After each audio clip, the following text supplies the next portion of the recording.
Hello dear students, so I am in front of you after long time. So आज की इस video में हम लोग बात करेंगे बीआरसी ओसीएस डीजीएफएस ऐसे एग्ज़ाम के लिए। तो आज जैसे कि आपको पता है, I think 16th of this month आप लोगों का जो रिटन एग्ज़ाम है, उस रिटन एग्ज़ाम को क्वालिफाई करना देखो काफ़ी आसान है। बट अगर आप सही स्ट्रैटेजी नहीं अपनाओगे तो वो क्रैक करना डिफ़िकल्ट है। बहुत सारे स्टूडेंट्स, अच्छे स्टूडेंट्स की बात कर रहा हूँ, बस थोड़ा सा स्ट्रैटेजिक गलती की वजह से इस एग्ज़ाम को क्वालिफाई नहीं कर पाते। ऐसा नहीं कि उन लोगों के अंदर टैलेंट नहीं है, बट एग्ज़ाम के दिन कुछ ऐसी गलतियां करते हैं कि उसके वजह से वो पीछे रह जाते हैं।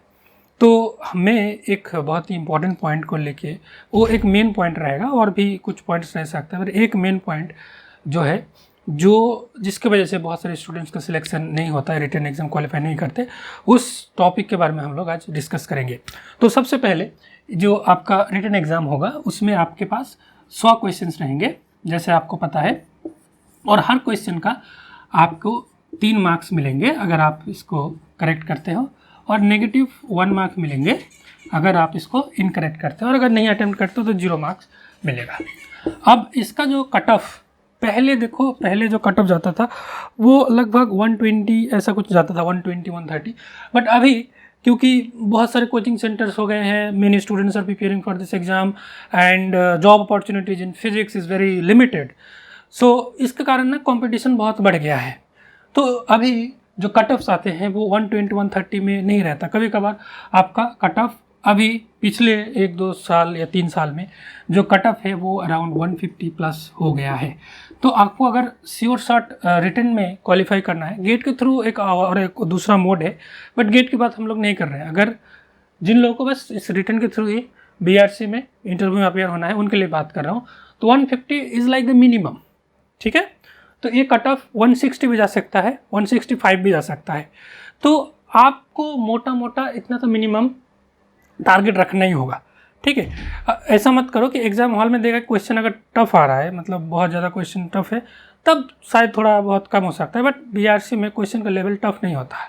इसमें सही स्ट्रैटेजी, सही सिलेक्शन ऑफ क्वेश्चंस ज़्यादा मैटर करता है। ठीक है, इसमें आपको बहुत ऐसे क्वेश्चंस भी मिल जाएंगे जो may be CSR net level का हो या उससे भी टफ लेवल का हो, और ऐसे क्वेश्चन भी मिल जाएंगे जो मतलब बहुत ईजी है। इनफैक्ट गेट के जो पुराने क्वेश्चन है उससे भी ईजी क्वेश्चंस होता है, ऐसे भी क्वेश्चंस मिल जाएंगे। सो 100 क्वेश्चन में से मिक्स्ड टाइप के क्वेश्चंस आपको देखने को मिलेगा, but one thing is sure that may be 30 to 40 questions ऐसे होंगे जिसके लिए आपको बिल्कुल भी टाइम इन्वेस्ट नहीं करना पड़ेगा।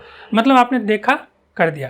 जैसे मैं एक एग्जांपल देता हूँ कि सुपर कंडक्टर की जो ससेप्टिबिलिटी है, काई की वैल्यू कितना होता है, इस टाइप का क्वेश्चन, जिसमें मतलब ये कॉन्सेप्चुअल क्वेश्चन है, नॉलेज बेस्ड क्वेश्चन है, तो उस टाइप का क्वेश्चन आपको सबसे पहले कर लेना चाहिए। तो ठीक है, तो मैं जो आपको चीज़ बताने वाला हूँ, बहुत सारे स्टूडेंट्स जिसके वजह से इस एग्ज़ाम में रह जाता है, कि आपको टोटल 2 आवर्स मिलेंगे। अब क्या होता है, एक स्टूडेंट जब इस पेपर को अटेम्प्ट करने शुरू करता है तो शुरू में आपका एनर्जी बहुत ज़्यादा रहता है ऑब्वियसली, और आपका स्पीड कम रहता है। और क्या होता है कि आपके पास पूरा दिख रहा होता है कि आपको पास पूरा 120 मिनट्स है। तो स्टूडेंट्स क्या करते हैं, जो क्वेश्चन नंबर 1 आया उसको ट्राई किया, उसमें 30 सेकेंड्स दिया, मे बी क्वेश्चन नंबर 2 वो थोड़ा सा लेंथी कैलकुलेशन 2 मिनट का है, वो भी कर लिया। क्वेश्चन नंबर 3 उसमें 3-4 मिनट लग रहा है, उसमें भी कर लिया। ऐसे करके क्वेश्चन बनता जा रहा है, क्वेश्चन बनता जा रहा है, कुछ क्वेश्चन नहीं बन रहा है, बट वो ऐसे करके धीरे धीरे करता रहा है। फिर देखा आधा घंटा ऐसे ही निकल गया और उसका कितना क्वेश्चन हुआ, मान लो 15 क्वेश्चन हुआ। तब उसको थोड़ा सा पैनिक आ जाता है। उसके बाद वो जल्दी जल्दी क्वेश्चन अटेम्प्ट करने की कोशिश करता है। और बहुत सारे ऐसे केसेस भी होते हैं, मान लो शुरू में आप क्या करते हो, थोड़ा सा अगर डिफ़िकल्ट क्वेश्चन भी आए ना, उसका करने की कोशिश करते हो, ठीक है ना, तो उसमें आपका बहुत ज़्यादा टाइम लग जाता है, आपको पता भी नहीं चलता। मे बी आप 25-30 क्वेश्चन तक पहुँचे, आपने देखा 1 घंटा तो निकल गया। तो ऐसे केसेस में आपको क्या करना है, क्या स्ट्रैटेजी आपको फॉलो करना है ताकि ये सब सिचुएशन या सिनेरियो आपके पास जनरेट ना हो। तो बेस्ट तरीका मेरे अकॉर्डिंग, आपके अकॉर्डिंग कुछ और तरीका हो सकता है, मेरे अकॉर्डिंग ये है कि आपका जो 100 क्वेश्चंस है, इसमें आपको एक बहुत ही सिंपल क्वेश्चन भी 3 मार्क्स दे सकता है, बहुत ही डिफिकल्ट क्वेश्चन अगर सही करोगे तब भी आपको 3 मार्क्स ही मिलेगा। तो बेस्ट आइडिया ये है कि आप अपने ईगो पे कुछ भी मत लो, एक एक करके क्वेश्चन देखो।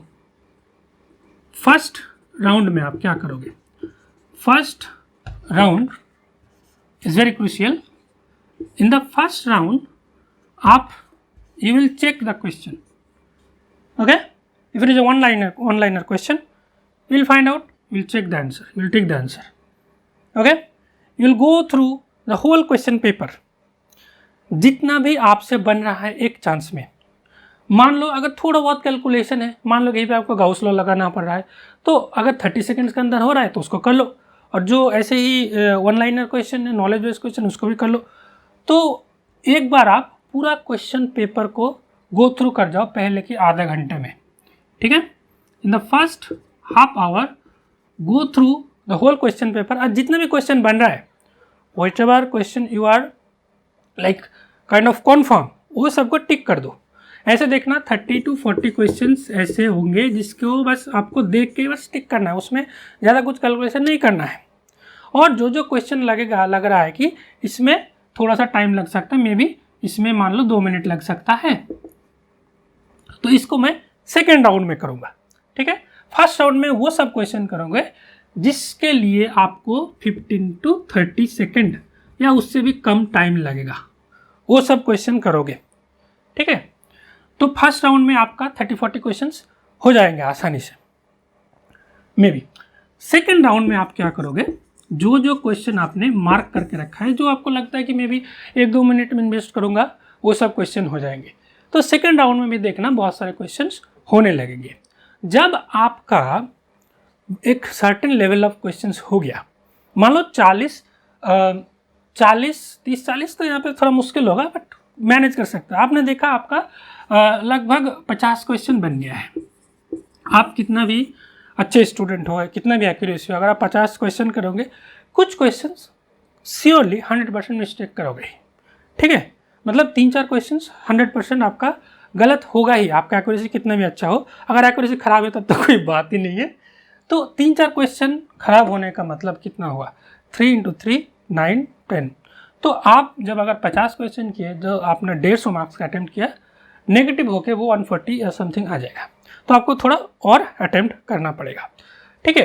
तो मैं आपको बोलूँगा कि एक्यूरेसी के चक्कर में इतना कम भी अटैम्प्ट मत करो कि एकदम कट ऑफ क्वालिफाई ना हो, ठीक है? थोड़ा सा ज़्यादा अटैम्प्ट करना। ऑब्वियसली आपको रैंडम गेसेस मारना नहीं है, ठीक है? और अब ऐसा भी मत करो कि मान लो आपने बस 130 ही किया। 130 अगर अटैम्प्ट करोगे तो आपका चांस बहुत ही कम हो जाएगा, क्योंकि कुछ गलतियाँ तो होगा ही, ठीक है ना? तो उससे कोई फ़ायदा ही भी नहीं है। तो आपको कोशिश करना है, आप इस स्ट्रैटेजी को फॉलो करोगे कि पहले आप पूरा क्वेश्चन को गो थ्रू कर लिया, जो जो इजी क्वेश्चन है जिसमें गलतियाँ नहीं होगा वो सब क्वेश्चन कर लिया। सेकंड राउंड में थोड़ा कैलकुलेशन बेस्ड क्वेश्चन कर लिया, ठीक है? उसके बाद अगर आपने देखा कि ये सब करने से, श्योर शॉट करने से आपका 170 प्लस हो रहा है, तब आपको और कोई चांस नहीं लेना है, ठीक है? अगर कुछ 1-2 क्वेश्चन आपको लग रहा है कि मे बी हो सकता है, आपको स्ट्रॉन्ग फीलिंग आ रहा है, तब वो सब क्वेश्चन आप अटेम्प्ट करो। अदरवाइज रैंडम गेस ये करके कोई फ़ायदा नहीं है। तो आपको थोड़ा सा ज़्यादा अटेम्प्ट करना चाहिए, नहीं तो क्योंकि मिस्टेक्स तो होगा ही, कुछ 3-4 क्वेश्चन मिस्टेक होगा यार। आप देख सकते हो 3-4 क्वेश्चन बहुत ज़्यादा डिफरेंस क्रिएट करेगा। तो मोरल ऑफ द स्टोरी ये है कि never in any exam, this is in general, never get stuck in a particular problem. कितना भी इजी क्वेश्चन आए, आपको लग रहा है कि मेरा इस क्वेश्चन को कर सकता हूँ, मैंने 4-5 बार इस ऐसे सिमिलर क्वेश्चन प्रैक्टिस किया है, बट उस टाइम पे नहीं हो रहा है, तो आपने सोचा चलिए ठीक है, चलो उसके 2 मिनट दे दिया, थोड़ा और मिनट दे दिया, 3 मिनट दे देते हैं, थोड़ा और 3 मिनट दे देते हैं, फिर आपको लगा थोड़ा सा और दे देते हैं। ऐसे करके देखना आपका 10-15 मिनट कैसे निकल जाएगा, आपको पता भी नहीं चलेगा। तो वो आपका पूरा एग्ज़ाम के एक्सपीरियंस को ख़राब कर देगा, ठीक है? तो कितना भी क्वेश्चन आए, कभी भी ईगो में नहीं रहना है। आपको हमेशा एक चीज़ हमेशा ध्यान रखना चाहिए, ऑलवेज कीप मूविंग। पानी की तरह बहना सीखो, हमेशा बहते रहो, किसी भी जगह पे अटको मत, क्योंकि टाइम ही इतना कम दिया है। आप अगर किसी जगह अटक गए तो उसके वजह से बहुत सारे क्वेश्चन आप देख भी नहीं पाओगे। आप अगर अपने नॉर्मल फ्लो में करते गए, ठीक है, और चॉइस ऑफ क्वेश्चन भी बहुत मैटर करता है। मान लो आपका एक फूरियर ट्रांसफॉर्म का क्वेश्चन है, एक लैपलास ट्रांसफॉर्म का क्वेश्चन है, एक कुछ और एक क्वेश्चन है, और वहाँ पे आपका सॉलिड में मान लो एक कॉन्सेप्चुअल क्वेश्चन है, ठीक है, कुछ और मतलब 4 स्टेटमेंट दे रखा है, स्टेटमेंट बेस्ड क्वेश्चन है। तो अगर ये 2 करोगे, कितना भी इजी हो, ये ज़्यादा टाइम लेगा। बट सॉलिड में ये आपका नॉलेज बेस्ड होता है, तो इसमें कम टाइम लेगा, ठीक है। तो आपने भले ही 2 क्वेश्चन कर लिया 10 मिनट में, बट एट व्हाट कॉस्ट? उस 10 मिनट में आप यहाँ पे 5-6 क्वेश्चन कर पाओगे। तो ये हमेशा ध्यान रखना कि प्रायोरिटी हमेशा मेंटेन रहनी चाहिए, कौन सा क्वेश्चन पे आप अपना टाइम दोगे, क्योंकि time is very precious, that those 2 hours will pass like in flash. आपको लगता होगा आप नॉर्मल समय पे बैठे रहोगे, 2 घंटा बहुत ज़्यादा लगता होगा, बट उस एग्ज़ाम में ऐसा लगेगा कि शायद 10-15 मिनट निकला, 2 घंटा खत्म।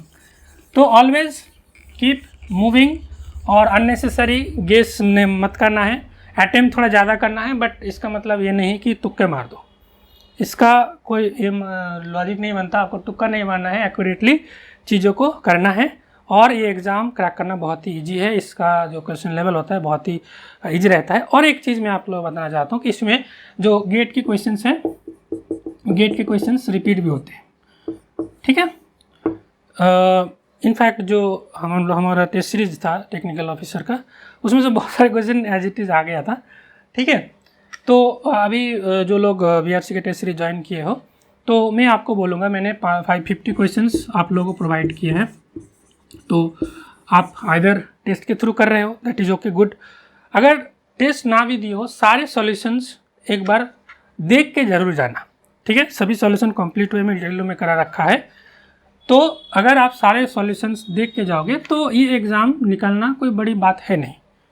अगर 550 क्वेश्चन जो टेस्ट सीरीज में दे रखा है और गेट के जो प्रीवियस ईयर क्वेश्चन है वो आपने कर रखा है, तो ये एग्ज़ाम आसानी से निकल जाएगा। और आप लोगों के लिए, जिन लोगों ने टेस्ट सीरीज नहीं लिया है, उन लोगों के लिए मैंने एक full length test, 1 full length test मैंने फ्री कर दिया है। आपको ऐप इंस्टॉल करना है, फिर आपको वो फुल लेंथ टेस्ट मिल जाएगा। तो आप फ्रीली एट नो कॉस्ट आप वो टेस्ट दे सकते हो। सारे लिंक्स मैं डिस्क्रिप्शन में दे दूँगा। So this is all for this video, guys, and I hope you will do your best in the examination. All the best. Thank you very much. If you are new to this channel, please subscribe the channel and don't forget to press the bell icon. Finally, thanks for watching.